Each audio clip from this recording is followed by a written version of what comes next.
In today's video, I'm going to show you the most effective way of how I keep on building muscle after 50 without injury and without spending all day in the gym.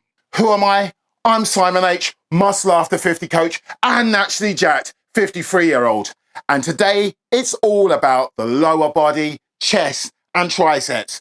But before we get into all of that good stuff, I want to show you the 5 ingredients that I use in my homemade pre-workout. Let's go. Okay, first on my list is half a teaspoon to a teaspoon of baking soda.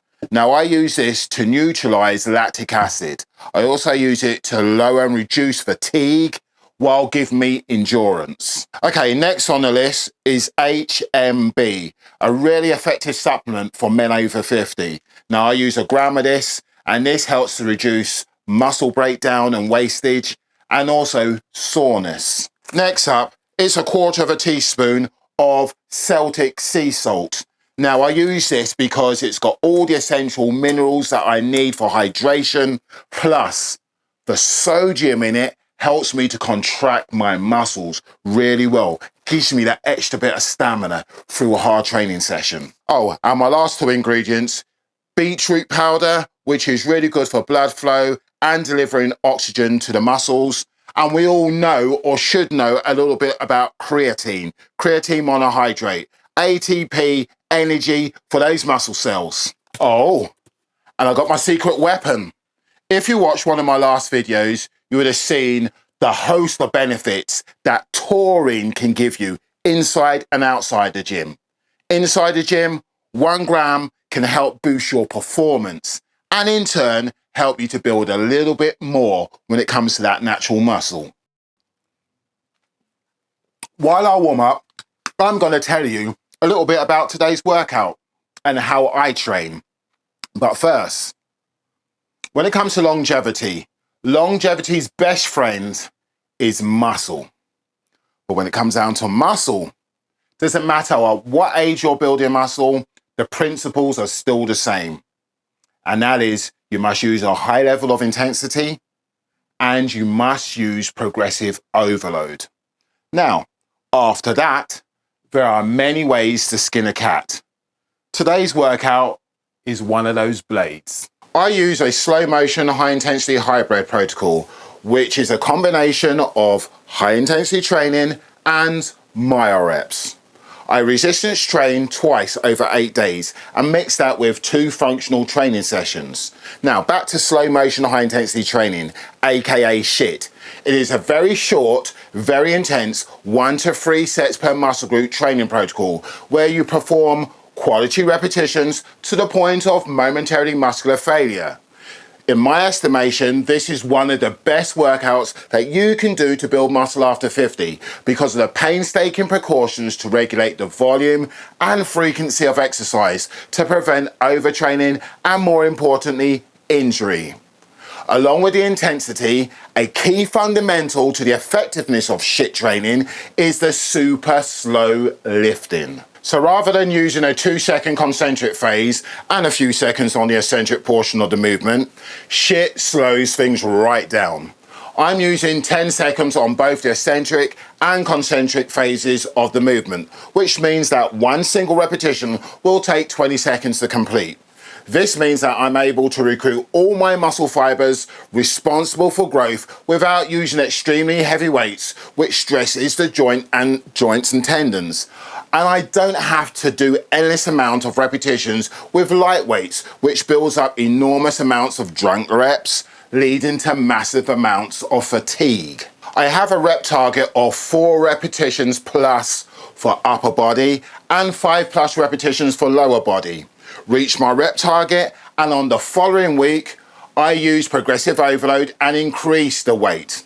I'm also aiming for 3 to 4 sets per muscle group.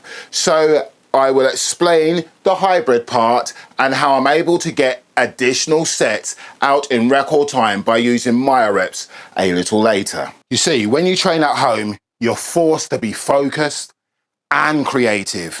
You haven't got the luxury of 110 different pieces of equipment, 5 for chest, 16 for back. No, you've got to make do with what you got. Now, just to prove that you can have a damn good workout with just dumbbells and a bench, watch this. Exercise 1 is a hamstring, glute and lower back hyperextension, done slightly different to involve more of the hamstrings. As you can see, instead of keeping my legs straight while I hinge at the hips, I have the sole of my feet pushed up against a barbell, or you can use a wall. Just set your feet a little lower than hip height. This keeps the hamstrings and glutes firing throughout the movement. As I come up, I'm focused on pushing against the bar to keep the hamstring muscles fully engaged. Last week, I did 5 reps with a set of 35s. So this week, it's all about progressive overload. So I'm aiming for 5 reps with 40s. Now, once I hit the target, I don't stop there. Now, this is where my reps kick in. If you know anything about building muscle using traditional resistance training, you will know that it's the last 5 repetitions to failure that stimulate muscle growth. Now I've reached failure from my previous set, what I will do is rest 10 seconds, which is just enough time to recover some of my ATP energy while keeping the high threshold motor units responsible for growth switched on. Now, I'm going to perform 2 sets of 5 normal speed repetitions with 10 seconds rest between the 2 sets. For exercise 2, we're going to move on to the quad area with single leg step downs for 1 set. Last week, I completed 5 reps with 60. This week, I'm aiming for big boy reps, 5 repetitions with 65. This is a really good exercise that strengthens the knee area. And when you add weight to it, it can really target the VMO area in a brutal fashion. For this exercise, you need a wedge on a platform to shift the tension of the muscle right over the knee and give yourself a better range of motion. Use your free arm to balance and stop just before the front heel touches the floor in front of the platform. At the top of the movement, be sure to stop short of lockout to keep tension right where you need it. Always start with your weakest leg first and match the output with your strongest leg.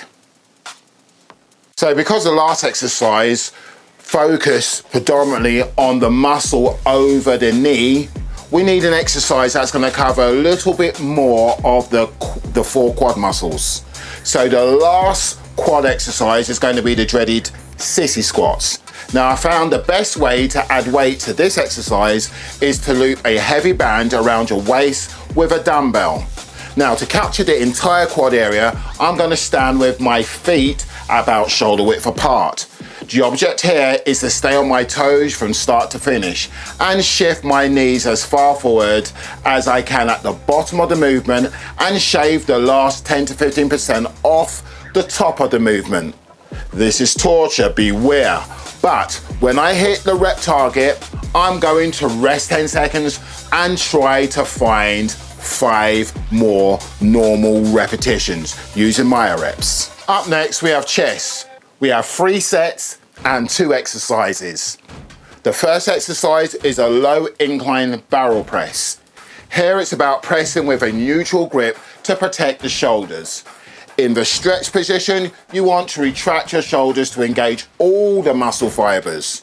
Try to keep the dumbbells in line with your upper chest and try to stay in the neutral position throughout the movement. To keep absolute tension on the muscles, we're going to shave off the very top of the movement. 4 reps is the very minimum requirement. Now, the second chest movement is a unique exercise you won't see many people doing. This requires a long foam roller, balance, and some shoulder stability. I call these the Y-flies because instead of flying out to the side, you fly over and above your head. The other major difference is where I finish each repetition. You'll notice my head is leant back to overemphasize the stretch. I finish with the dumbbells over the top of my head rather than in front of my face. This will target the very hard to reach top shelf of the chest. If you have poor shoulders, swap this out for a pec deck fly. Once I hit my target, I aim to complete 1 to 2 sets using the myo reps, using 10 seconds rest between all sets.